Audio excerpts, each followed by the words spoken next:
What's up, guys? This is Rachel Rogers, also known as Rachel Empowers. Over the past few weeks, I've been going through the DISC assessment styles. DISC is a human personality assessment that pretty much measures how you show up. It helps you realize how you're showing up. Are you being authentic? And also you start to realize the people around you. How authentic are they showing up and how are they behaving, right? So today I'm going to talk about the high S as a team member. Last time I talked about the high S as a leader. If you didn't get a chance to watch that, make sure you go back and watch that, and even go watch the D and the I. You just might find yourself somewhere in those assessments. Now, just imagine you're on a team. You guys have a project that you need to finish, and pretty much everybody is like scurrying. It's the last minute. You're down to the wire. The highest on the team is the one who they're calm because they've been on top of it from the very beginning. They did not miss a meeting. They took every note and they know that everything's going to be all right. That person is your highest on your team. Now, they're very, very reliable. So you know you can depend on them. They're the go-to for the team. When things get chaotic, things start to get stressful, it's almost like they're the equalizer. They're the ones that they're hearing everybody's input. They're getting everybody's feedback. They are not going to respond till they get the entire story. From there, that's how they respond, and they respond with everyone in mind. Why is this important on a team? Because they're consistent. Their consistency matters. Like when things get a little bit haywire, you want to have a member of that team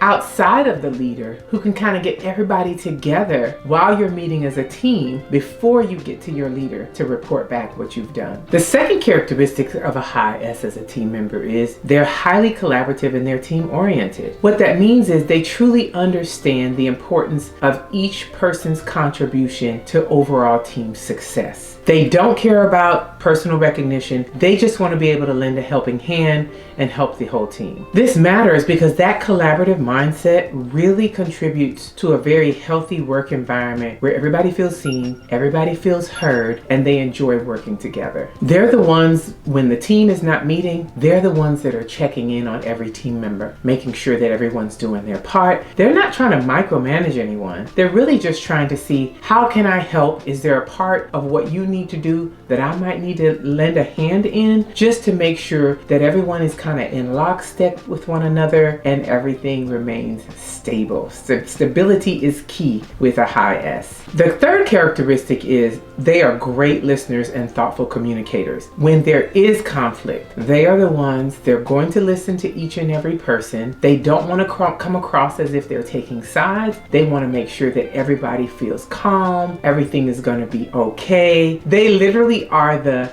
can we all just get along type of person on that team. When you think of diplomacy, you think of a high S. And it really is important. It really matters because if you're working as a team, you're spending a lot of time together and there are going to be issues that are going to be arise. And you're really going to need to be able to have someone that can kind of mediate and navigate the team through those difficulties and conflict. Now, as with all DISC values, there are going to be some blind spots. And remember what I told you about a blind spot. A blind spot is not necessarily negative behavior or something bad. It just means the way they're wired, they just don't necessarily see it in that way. All right, they may not initially see it unless someone brings it to their attention. The more you become aware of how you're showing up, the more you can make the necessary adjustments in your teams. The first blind spot of a highest team member is they're going to avoid conflict. So what that means is in their efforts to try to make sure everything is calm and everybody's okay, there may still be some issues that are left unresolved because of their need to keep the peace amongst their team members. The second blind spot is they're resistant to change. They have a workflow. That workflow is very paced out, it's very stable, so when there's a change that arises, you might find that that might be the first time you see that they kind of rise up and are very resistant to that change, even when it's necessary for the team. The third blind spot almost sounds like it's not a blind spot, but just wait and see. They put others first, but sometimes they do it a little bit too much, so much to their detriment, where they might be wearing themselves out. It comes at a cost to them, and they might actually miss out on leadership opportunities that they could have taken advantage of because they're putting someone else in the forefront and they're staying in the back. If you saw my first video on the highest as a leader, the highest as a team member when it comes to their greatest fear is the same. Their greatest fear is to lose the stability. Everything has to be evenly paced. Everything has to be according to how they knew it to be, how they understood it to be, and how they actually created it to be. And so when there's instability or change, they're resistant to it. Does it mean that they have to stay locked into that? No. As you become more self-aware, you will start to realize those things that are causing you to resist change, and you will make the necessary adjustments as a team member. Guys, it's been great talking to you about the different DISC assessment values, and I just ask, if you're interested in finding out more, drop a fire emoji in the comments. Simply say, I want to know more, and I'll reach back out to you. You can reach out to me at Rachel Empowers on Instagram. I'm also on TikTok as well as YouTube. Thank you so much, and always remember to be real, be relevant,